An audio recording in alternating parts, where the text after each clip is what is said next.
महिला कंडक्टरचा भयंकर प्रताप, 2 बसच्या मध्ये हातावर पांढरं ते आणि इतकं घाणेरडं कृत्य. नेमकं काय घडत होतं? रोज हजारो लोकांसमोर वावरणारी एक साधी दिसणारी महिला, पण तिच्या चेहऱ्यामागे दडलेलं दुसरं रूप कुणालाच दिसलं नाही. दररोज सकाळी डेपोमध्ये गाड्यांची लगबग सुरू व्हायची. चालक, कंडक्टर, कर्मचारी, प्रवासी आपापल्या कामात व्यस्त असायचे. त्या गर्दीत एक चेहरा मात्र कायम हसतमुख असायचा. तिचं नाव होतं प्रिया. बोलण्यात गोडवा, वागण्यात आत्मविश्वास आणि प्रत्येकाशी पटकन मैत्री करण्याची सवय. त्यामुळे फार कमी दिवसात ती सगळ्यांच्या ओळखीची झाली. प्रियाचं आयुष्य बाहेरून अगदी साधं दिसत होतं, पण तिच्या मनात मात्र सतत एकच विचार सुरू होता: आयुष्यात लवकर श्रीमंत व्हायचं, मेहनतीने नव्हे तर शॉर्टकटने. तिच्या डोक्यात दिवसेंदिवस काहीतरी वेगळंच शिजत होतं आणि कोणालाही त्याची कल्पना नव्हती. डेपोमध्ये काम करताना ती प्रत्येक माणसाचं निरीक्षण करू लागली. कोण भावनिक आहे, कोण एकटा आहे, कोण पटकन विश्वास ठेवतो, कोणाला कौतुकाची भूक आहे. प्रत्येकाची कमकुवत बाजू ती शांतपणे लक्षात ठेवत होती. तिच्यासाठी हे फक्त निरीक्षण नव्हतं, तर पुढच्या खेळीची तयारी होती. हळूहळू काही कर्मचाऱ्यांशी तिची जास्त ओळख झाली. चहा, गप्पा, फोन, मेसेज सगळं अगदी सहज सुरू असल्यासारखं वाटत होतं. कुणाला संशय येण्यासारखं काही नव्हतं. उलट सगळ्यांना वाटायचं की ती मनाने खूप चांगली आहे. काही दिवसांनी तिच्या हालचाली बदलू लागल्या. ती काही ठराविक लोकांना जास्त वेळ देऊ लागली. कामाच्या निमित्ताने भेटी, मग कामानंतरही बोलणं आणि विश्वासाचं नातं तयार झालं. समोरच्याला वाटत होतं की ही खरी मैत्री आहे. याच काळात अनेकांनी एक गोष्ट लक्षात घेतली की प्रिया अनेकदा 2 बसच्यामध्ये उभी राहायची. तिथे काही मिनिटं कुणाशी तरी कुजबूज व्हायची.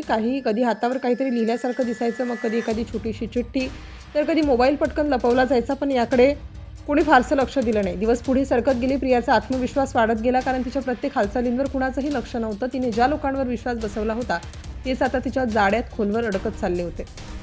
एका दिवशी एका कर्मचाऱ्याच्या चेहऱ्यावर अचानक भीती दिसू लागली. तो आधीसारखा बोलत नव्हता. फोन आला की घाबरायचा, मेसेज वाचला की चेहरा उतरायचा, पण कारण कुणालाच सांगत नव्हता. काही दिवसांनी दुसऱ्या कर्मचाऱ्याची तीच अवस्था झाली. तो सतत तणावात राहू लागला. त्यालाही कोणतरी वारंवार फोन करत होतं. त्यानंतर तिसऱ्याच्या वागण्यातही तोच बदल झाला. योगायोग म्हणावा की तिघेही एकाच ठिकाणी काम करणारे होते.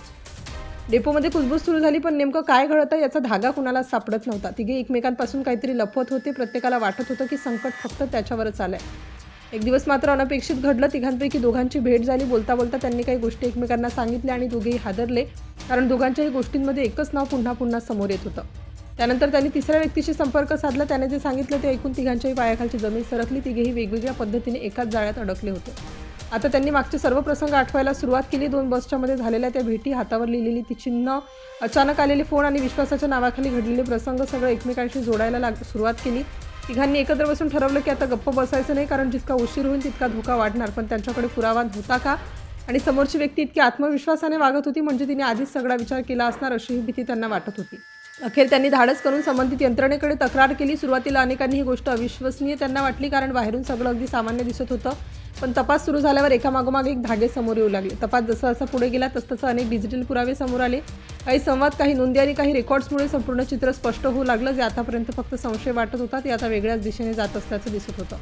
डेपोमध्ये ही बातमी वाऱ्यासारखी पसरली. ज्यांनी प्रियावर डोळे झाकून विश्वास ठेवला होता त्यांनाच आता स्वतःवर राग येत होता. एका हसऱ्या चेहऱ्यामागे एवढा मोठा डाव लपलेला असेल यावर कुणाचाही विश्वास बसत नव्हता. आता सुरुवातीचा तो प्रश्न पुन्हा समोर आला. 2 बसच्या मध्ये हातावर ते नेमकं काय होतं? अनेकांना वाटत होतं की कदाचित काही गुप्त व्यवहार असतील. काहींनी वेगवेगळे अंदाज लावले, पण सत्य अजूनही वेगळं होतं. प्रत्यक्षात 2 बसच्या मध्ये उभं राहून ती काही लोकांशी एकांतात संपर्क साधायची. हातावर मोबाईल क्रमांक किंवा सांकेतिक माहिती लिहून द्यायची आणि नंतर विश्वासाचं नातं निर्माण करून त्यांना जाळ्यात ओढायची. पुढे त्यांच्यासोबतचे खाजगी क्षण गुपचूप रेकॉर्ड करून त्याचा वापर पैशांसाठी दबाव आणण्याचं साधन म्हणून केला जात होता. तिघांना जेव्हा समजलं की ते तिघेही एकाच पद्धतीने फसवले गेले आहेत, तेव्हा त्यांनी मात्र एकत्र येऊन तक्रार दाखल केली. तपासानंतर संबंधित महिलेवर कायदेशीर कारवाई करण्यात आली आणि तिची नोकरीही गेली. एका चुकीच्या निर्णयाने तिचं स्वतःचं आयुष्य उद्ध्वस्त झालं आणि अनेक निरपराध लोकांना मानसिक त्रास सहन करावा लागला. ही कथा आपल्याला एक गोष्ट शिकवते: प्रत्येक हसरा चेहरा विश्वासू असेलच असं नाही, आणि प्रत्येक गोड बोलणाऱ्या व्यक्तीचा हेतू चांगलाच असेल असंही नाही. कोणत्याही नात्यात विश्वास ठेवण्यापूर्वी सावध राहणं किंवा वैयक्तिक गोष्टींची काळजी घेणं आणि संशयास्पद प्रकार दिसल्यास त्वरित संबंधित अधिकाऱ्यांकडे तक्रार करणं हेच सर्वात महत्त्वाचं आहे.